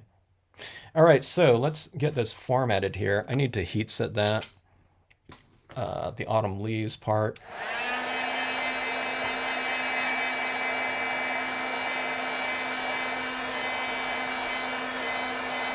If any of you were on that last mirror card, remember how I put those things together and I had to fill in with that, the Sharpie pen in between because it was white?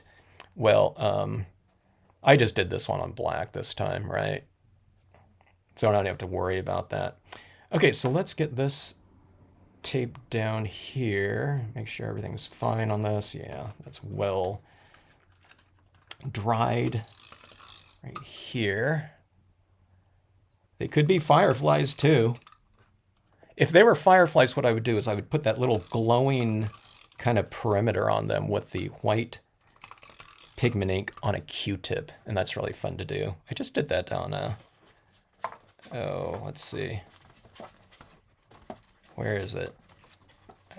Oh yeah, right here. Here's the fireflies. So here's a little dot, right? And then you put that little, Q-tip application of a very dry white pigment ink like that. You just dab it on there and you have these little glowing lights like that. So glowing lights of any sort, stars, fireflies. You can put a little green dot in the middle of that one too to make it look even more kind of firefly-ish, right? Okay, let's see here. Yeah, that would be a good one, CJ.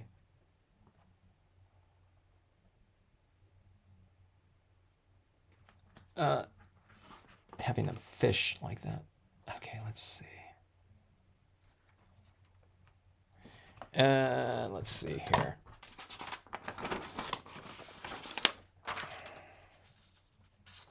Okay, so going back to the spray sealing of your foil pieces, okay? When you spray seal this, putting a coat of sealant on that acrylic spray, especially when you're spray painting, from a distance, it's going to lay down on here and give it kind of a frosty look. And thus you're going to lose some of that mirrored aspect of it, the highest mirrored portion of it. So what you do is you just take, when I'm spray sealing, I'm going like this. I'm just spraying, like right here, I just need those images. So I'm just giving a light coating like that, on those black, those brilliant stamped images. Like I said, you can also just do those black ones in StazOn and you're fine. But that white one right there, if you're doing it in like a brilliance, although they do have StazOn white pigment, I haven't used that. You can do something like that, but just don't spray, preferably, the interior here where you want it to be the most reflective, okay? All right.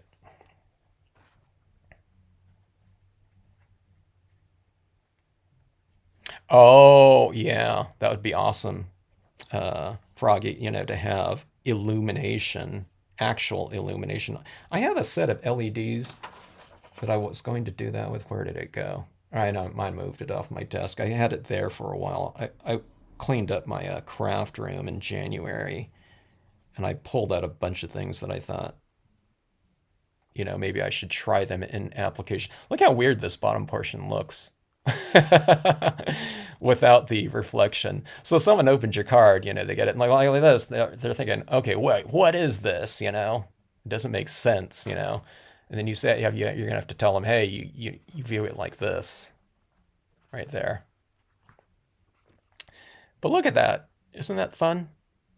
Okay, here's my adjustment. Remember when I was saying that the white pigment ink kind of dries a little bit more towards the, moving towards transparency? That got a little bit darker. It's not too bad, but I'm just going to do a little bit of a tweak here.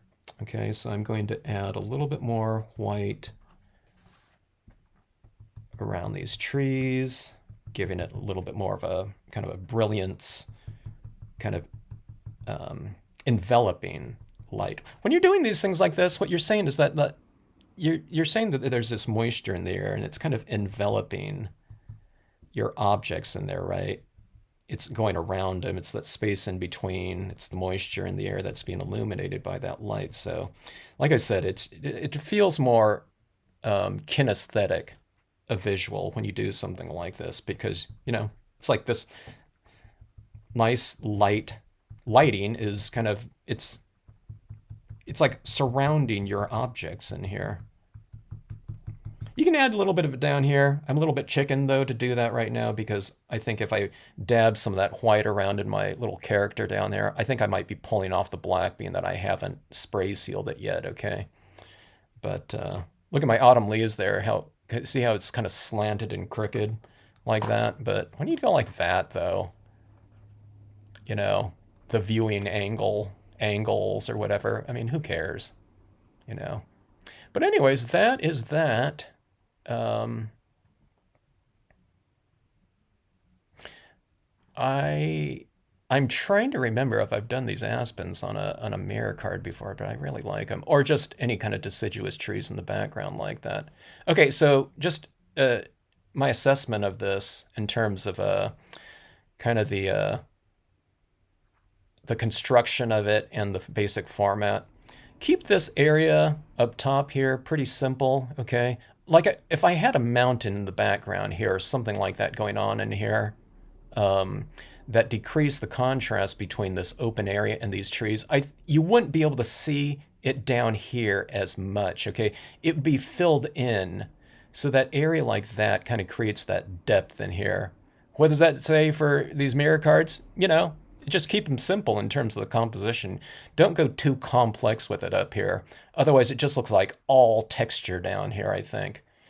But, in this bottom portion right here, I mean, there's not a lot going on. In my last mirror card, I put some rocks down here and I did the blocking out. But, with something like this, you really don't have to, I don't think. And I think it looks pretty good that way.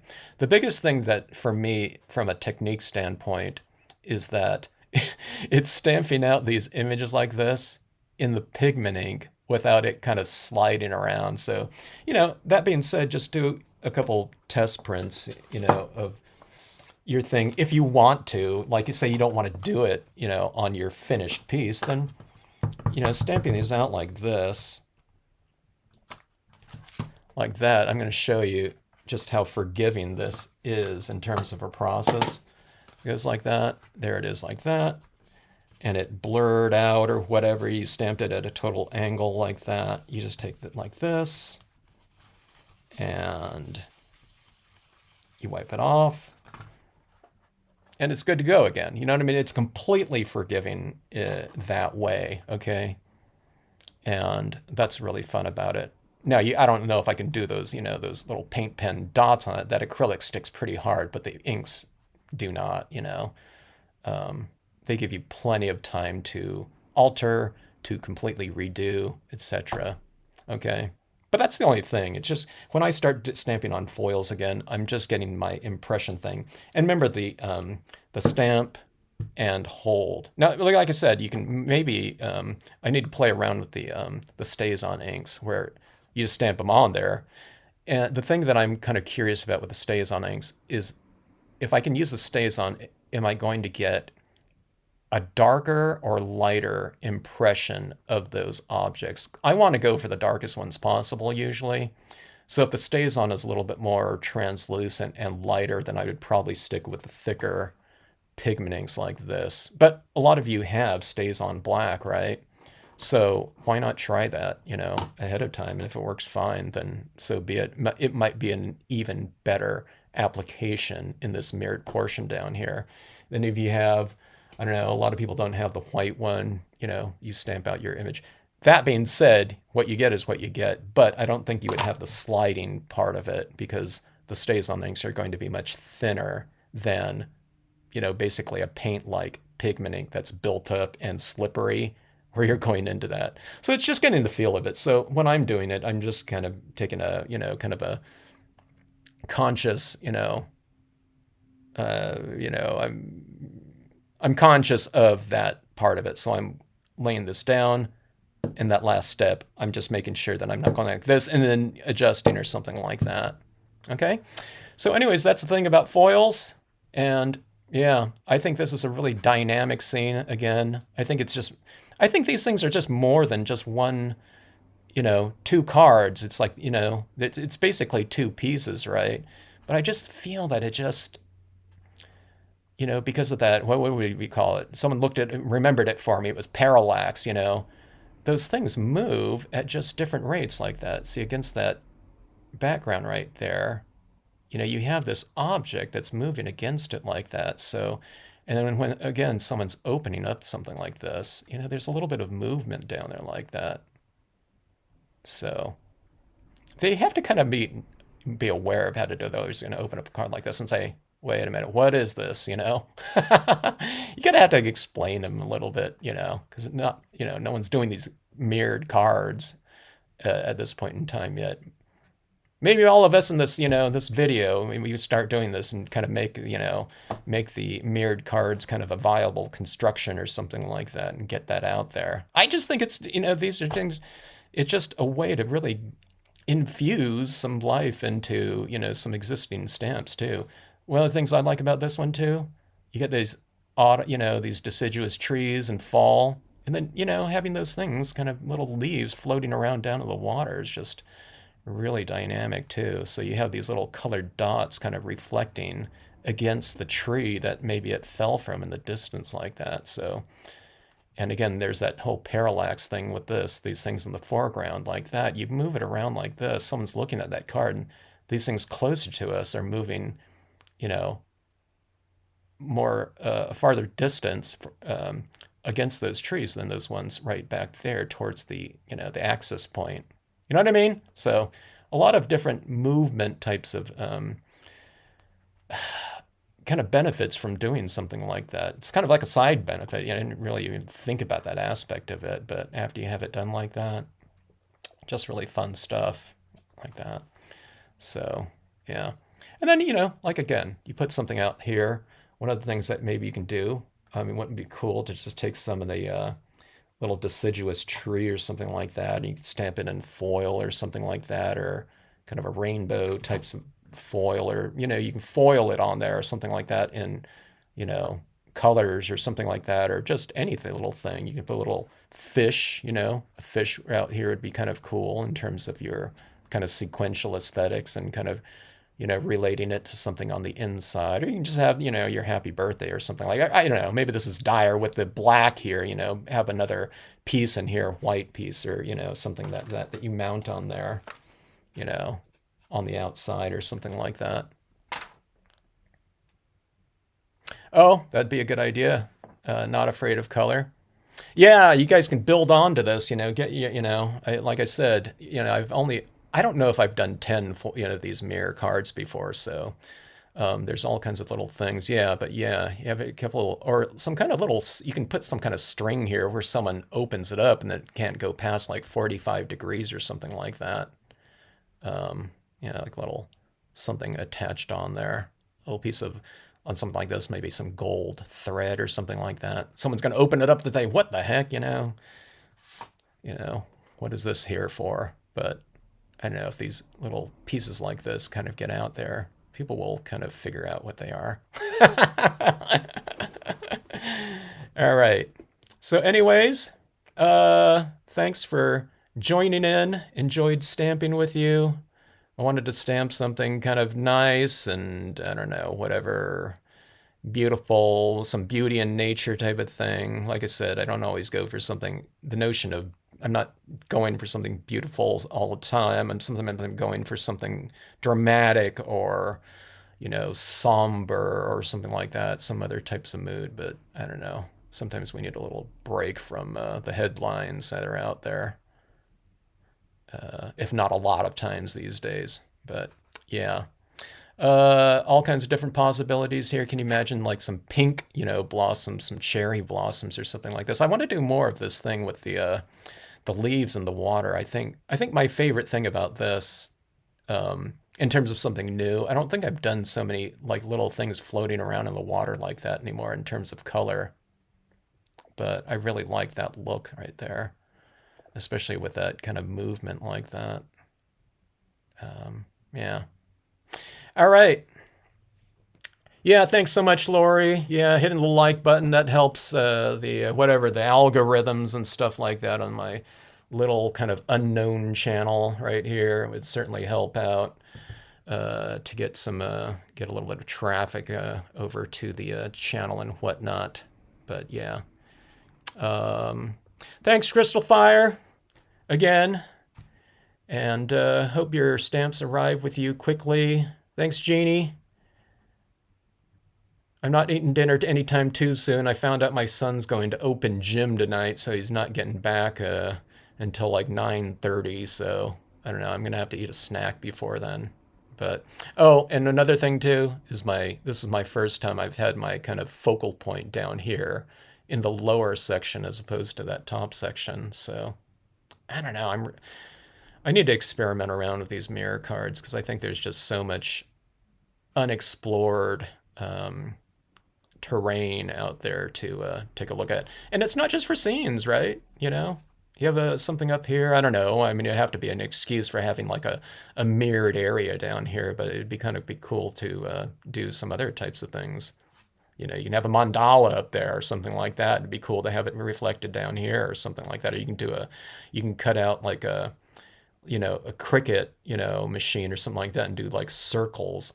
I think it'd be cool to have a circle up here and then maybe like a mirrored circle down here, where you have just anything reflected down here in the bottom portion of it. But just the whole aspect of this, card being like this and having that mirrored cardstock so readily available and cheap out there these days. I don't know. It seems like there's a lot of possibilities.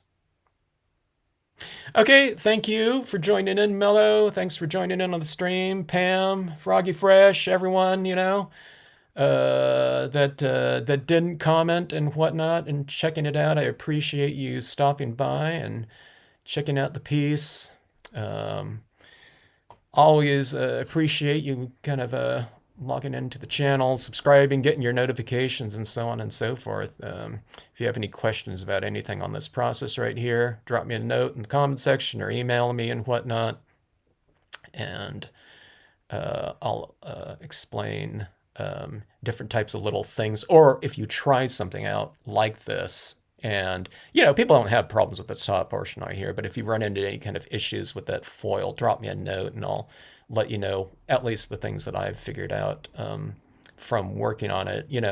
Like I said, not too long. I've been doing it for, I guess it has been over a year now, but I'm not working it out all the time, so I have to remember certain little things, little tips and things when I get around to it. But again, look at all that area down here.